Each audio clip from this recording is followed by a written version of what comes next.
Assalamualaikum warahmatullahi wabarakatuh, Sobat Tani. Perkenalkan, saya Fiona Zulfia, pengawas mutu hasil pertanian dari Balai Penerapan Standar Instrumen Pertanian atau BPSIP Riau. Pada kesempatan ini, saya akan memaparkan mengenai SNI 8370 tahun 2018 tentang keripik buah. Keripik buah adalah salah satu produk pangan yang cukup banyak diproduksi oleh UMKM. Keripik buah didefinisikan sebagai produk makanan yang dibuat dari buah segar dengan atau tanpa bagian lainnya yang lazim dimakan dalam bentuk utuh atau potongan atau irisan yang dikeringkan dengan proses penggorengan dan atau proses pengeringan lainnya, sehingga diperoleh produk bertekstur renyah siap konsumsi dengan atau tanpa penambahan bahan pangan lain dan bahan tambahan pangan yang diizinkan. Ini menurut BSN tahun 2018. Syarat mutu keripik buah yang harus dipenuhi menurut SNI 8370 tahun 2018 antara lain: pertama, adalah berdasarkan kriteria uji kondisi fisik atau keadaan keripik buah yang meliputi bau, rasa, warna, dan tekstur. Dilanjutkan dengan kriteria uji keutuhan, kadar air, abu tidak larut dalam asam, serta kadar asam lemak bebas. Nah, kriteria uji tersebut akan kita bahas satu persatu. Yang pertama, untuk bau. Syarat mutunya harus normal sesuai dengan jenis produk keripiknya. Misalnya, untuk keripik nanas berbau khas nanas, sedangkan untuk keripik nangka berbau khas nangka. Kemudian yang kedua, untuk rasa. Rasa harus khas sesuai sama jenis produknya. Kemudian yang ketiga, untuk warna. Warna harus normal sesuai dengan jenis produk keripiknya. Misalnya, untuk keripik nanas dan keripik nangka berwarna kuning, sedangkan untuk keripik singkong berwarna putih kecoklatan. Yang keempat, keripik buah ini harus bertekstur renyah. Ini merupakan salah satu ciri khas dari keripik. Untuk mendapatkan keripik yang renyah, maka kadar air keripik maksimal yakni 5%. Kelima adalah untuk keutuhan minimal 90%. Keutuhan keripik buah sangat berkaitan dengan proses produksi, seperti pemilihan bahan baku dan proses penggorengan. Proses sortasi untuk memilih bahan baku yang baik akan menghasilkan keripik yang renyah tapi tidak mudah hancur. Selain itu, keutuhan juga dipengaruhi oleh lama penggorengan. Proses penggorengan yang berlangsung terlalu lama akan menghasilkan tekstur yang semakin kering dan mudah hancur. Kriteria uji selanjutnya adalah kadar air.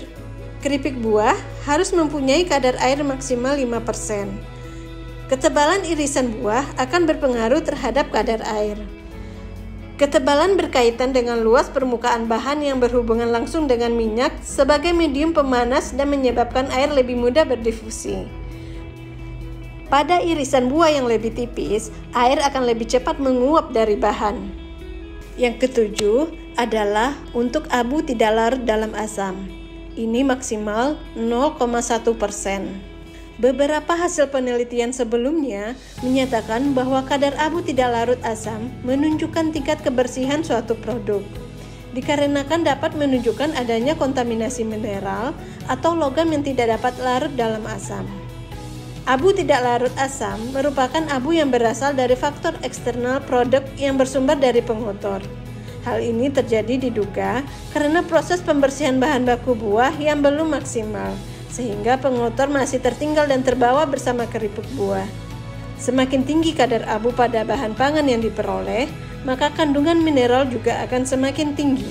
Kemudian, kriteria uji yang ke-8 adalah untuk kadar asam lemak bebas. Ini maksimal 2,5%. Asam lemak bebas terbentuk karena proses pemanasan keripik buah pada suhu tinggi. Kadar asam lemak bebas yang tinggi ini menandakan kualitas produk yang dihasilkan rendah dan akan menandakan adanya proses ketengikan dalam keripik buah yang lebih cepat. Syarat mutu yang harus dipenuhi selanjutnya adalah cemaran logam. Keripik buah yang memenuhi standar harus dilindungi dari kontaminasi logam berat yang mungkin dapat terpapar dari bahan baku yang digunakan maupun peralatan yang digunakan pada proses pengolahan. Penyebab utama pencemaran logam berat berasal dari udara dan air yang mencemari tanah dan tidak dapat dimusnahkan. Kontaminasi yang mungkin saja dapat terjadi selama pembuatan keripik buah, yakni berasal dari bahan baku buah, air yang digunakan dalam proses pencucian atau perendaman, minyak yang digunakan untuk proses penggorengan, atau bahan asing yang tidak sengaja masuk pada saat proses pengolahan, ataupun bahan yang sengaja ditambahkan.